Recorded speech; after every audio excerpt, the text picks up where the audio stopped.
অধ্যাপক doctor M S আমাদ ১৯৫৮ সালের ১৫ June Tangail জেলায় জন্মগ্রহণ করেন। তিনি ১৯৮২ সালে ময়মনসিংহ মেডিকেল কলেজ থেকে এমবিবিএস ডিগ্রি অর্জন করেন। এরপর তিনি চিকিৎসা বিজ্ঞানে উচ্চতর এমডি, এফসিপিএস, এফআরসিপি ডিগ্রি লাভ করেন। বর্তমানে তিনি ল্যাবএইড স্পেশালাইজড হাসপাতালের কিডনি বিভাগের চিফ কনসালটেন্ট হিসেবে কর্মরত আছেন।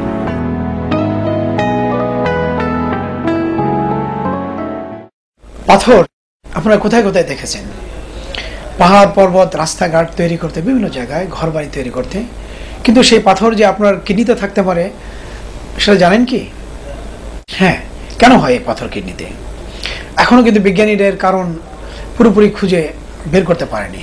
তবে যেটুকু জানা গেছে তা দেখা গেছে যে কেউ যদি পানি কম খায়, যদি প্রস্রাব অনেক ঘন হয়ে যায় এবং কারো যদি বংশগত কোনো ত্রুটির কারণে পাথর হওয়ার প্রবণতা থাকে, তাহলে এই পাথর হয়ে থাকে। অর্থাৎ কারো বংশগত প্রবণতা আছে এবং সেই সাথে সে অনেক পানি খাচ্ছে, তাহলে কিন্তু তার পাথর হওয়ার সম্ভাবনা অনেক কমে যাবে। সেই জন্য পানি খাওয়াটা কিন্তু এটা গুরুত্বপূর্ণ। তো পাথর হওয়ার প্রাককালে ছোট ছোট কণা, এগুলো ক্যালসিয়াম অক্সালেট, ক্যালসিয়াম কার্বনেট এবং আরও বিভিন্ন ধরনের উপাদান আছে, সেগুলো মিলে প্রথমে ছোট ছোট কণা আকারে জমতে থাকে এবং যদি পানি কম খায় তাহলে এগুলো ঘন হতে থাকে।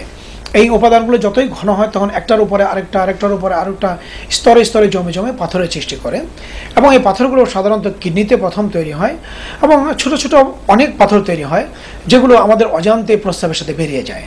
আবার সেগুলো যদি আস্তে আস্তে বড় হয়ে যেমন ধরেন যদি ৬ মিলিমিটার পর্যন্ত হয়ে যায় তাহলে সেগুলো বেরিয়ে যেতে পারে প্রস্রাবের নালীতে আপনা আপনি। কিন্তু সেগুলো আবার কিন্তু প্রস্রাবের যে নালীতে এটা চলে আসে, যেমন কিডনি থেকে যে নালীটা আসে ইউরেটার, এটার ৪টা জায়গায় চিকন আছে নালীটা, সেখানে যেগুলো আটকা পড়ে, তো যখনই আটকা পড়ে তখন তীব্র ব্যথা হয় এবং ব্যথা এমনও হতে পারে যে ব্যথায় বিছনায় তাদের একদম ঘোরাঘুরি যেতে হয়। আবার অনেক পাথর আছে যেগুলো কিডনির ভেতরেই বড় হতে হতে টেনিস বলের সমান হয়ে গেছে, আমরা জানিই না।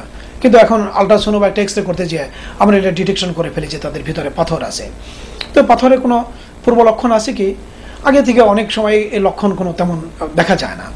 তো আবার দেখা যায় যখনই যে বললাম যে যদি ওই নালীতে যে কোথাও আটকা পড়ে যায় অথবা কিডনির ভিতরে পাথর আছে, কেউ যদি খুব জোরে হাঁটে, পরিশ্রম করে, জগিং করে, খেলাধুলা করে, তখন ঝাঁকিয়ে দেখা যেতে পারে যে অনেকটা ইনজুরি হলো, সে কারণে প্রস্রাবের সাথে রক্ত আসলো, সেগুলো দেখে বোঝা যায়। অনেক সময় ঝাঁকিয়ে তার ব্যথাও হতে পারে কিডনির ভিতরে বড় পাথর হলে, সেগুলোও লক্ষণ। তো অনেক সময় এই যেটা বললাম যে ছোট পাথর যদি গড়িয়ে নিচের দিকে যায় তাহলে কিন্তু সেটা একদম প্রস্রাবের নালীর শেষ পর্যন্ত এই ব্যথা চলে আসতে পারে, এই তীব্র ব্যথা, এবং সেই সাথে প্রস্রাবের সাথে রক্ত আসতে পারে বা প্রস্রাবে জ্বালা পড়া অর্থাৎ ইনফেকশন থাকতে পারে। তখন এই পাথর হলে এর চিকিৎসা কি?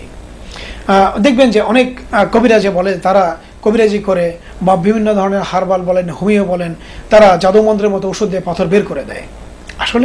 আসল কথা কি জানেন?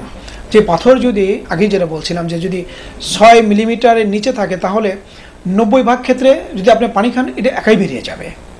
আর যদি সেটা ১ সেন্টিমিটার পর্যন্ত অর্থাৎ ১০ মিলিমিটার পর্যন্ত হয় তাহলে সেই বেরোনোর সম্ভাবনা 50% থাকে। কিন্তু সেটা কিন্তু নালীর যে চিকন জায়গাগুলো আছে সেখানে যে আটকা পড়ে তীব্র ব্যথা হতে পারে, ইনজুরি করতে পারে, অনেক সময় ইনফেকশন হতে পারে, অনেক সময় কিডনির ভিতরে উল্টো দিকে প্রস্রাব জমে পানি জমে, এটাকে হাইড্রোনেফ্রোসিস বলে, অর্থাৎ কিডনির ভিতরে পানি জমে যেতে পারে, কিডনির ক্ষতি করতে পারে। তো সেজন্য ব্যথা হলেই তাহলে কিন্তু আপনাদের ডাক্তারের শরণাপন্ন হয়ে দেখতে হবে যে পাথর কোনো জায়গায় আটকা পড়ে আছে কিনা, তার চিকিৎসা করা দরকার।